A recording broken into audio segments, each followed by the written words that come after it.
Welcome back to World Crisis Radio. Just one last item on the U.S.-Russian relationship in the wake of that CNN cyber attack special targeting Russia.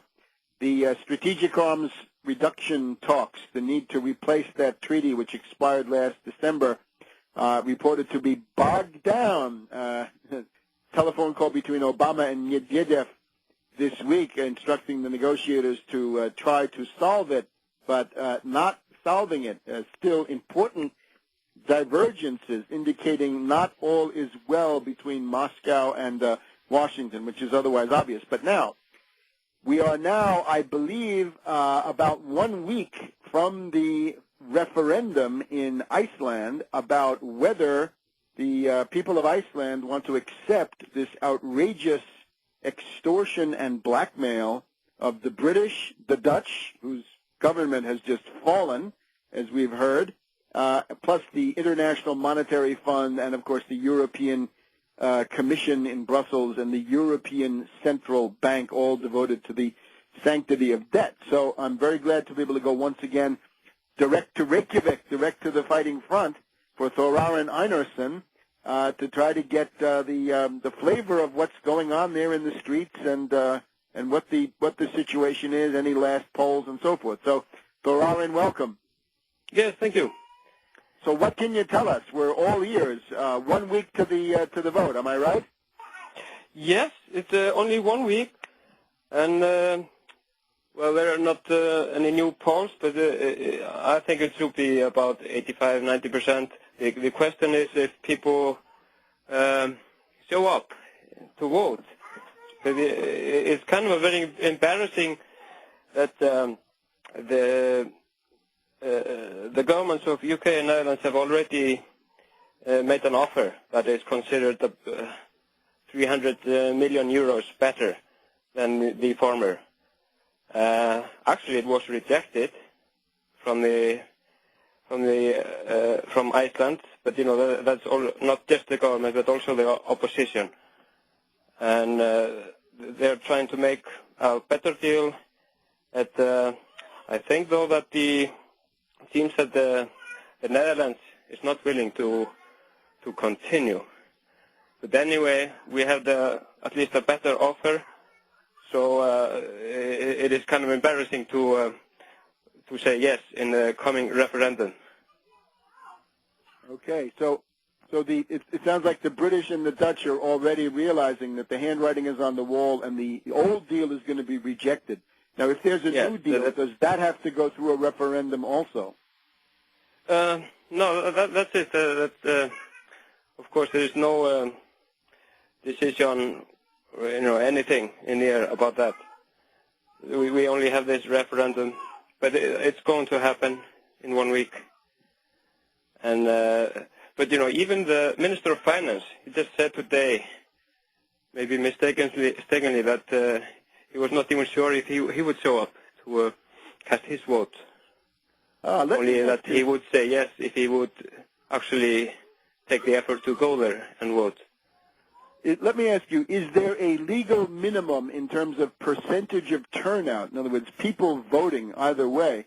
Is there a legal minimum below which the referendum is invalid, or is it 50% plus one of everybody who shows up? Actually, it is quite simple that the legislations around the referendums, they are very poor. And so I don't think there will be any issue regarding to that. Well, I guess the task of right-thinking people like yourself is now to try to get the vote out. In other words, to urge people to go and vote against the International Monetary Fund, London, The Hague, Brussels, and the Frankfurt Central Bank. Yeah, well, there is, of course, one thing that it could be easy to interpret the outcome, however it will go, in different ways. And, of course, there are people like some who are willing to accept the former deal before, and they say, of course, that's ridiculous to do it now, since we already have a better deal. But then there are others who don't want to pay at all. So people are really giving very different messages with their no vote. So you're saying that after this election, the no vote will split again between those who want a better deal and those who refuse to pay? Yeah, there is a no vote that says, well, we don't want to pay anything, and a no that is just common sense. You know, we already have a better deal. It sounds like the younger generation is saying no to the IMF there in the background. Yeah, it is quite probably getting stronger in general, opposition and also political awareness. You know, what IMF is really about and how it's behaving. The other thing that strikes me is you've got this case of Greece, and I wonder if people in Iceland are following Greece, because they were under attack by Goldman Sachs, shorting their bonds and, of course, shorting the euro. It's the kind of speculative attack that Soros is famous for. He did it in 1992 against the European rate mechanism. But the Greeks have responded with a very large and successful general strike, which I think is absolutely exemplary. And maybe the program is not the clearest and the alternatives to the IMF are not spelled out, but at least the Greeks are fighting, and I think that probably has some inspirational effect. Am I right? Yeah, well, I think it's been said here in Iceland that we actually have a more serious crisis, but the Greeks, they are responding more aggressively or actively, we could say. And I think Icelanders are not, or maybe they're just tired. Of course, they had a very long wave of demonstration throughout several months, and it's a feeling that Icelanders have become a bit tired, and it seems many people think it's pointless to always go to show up in protest, since it doesn't really influence policy making, the government. And I think many people are feeling it kind of like a hopeless, and we really need a kind of new wave, new energy, and new front. Are there any final events? Is there like some kind of a final rally, in that famous square in front of the Althing? Anything? No, well, there have been weekly demonstrations every Saturday, and actually there have been more people showing up. And these events have been getting stronger. So it's every Saturday at 3 o'clock, like tomorrow, people will show up. And that's always a signal. That's the last one before the vote. Huh? That's the last opportunity before the vote. Actually, the vote is now the following Saturday, right? Yes. So,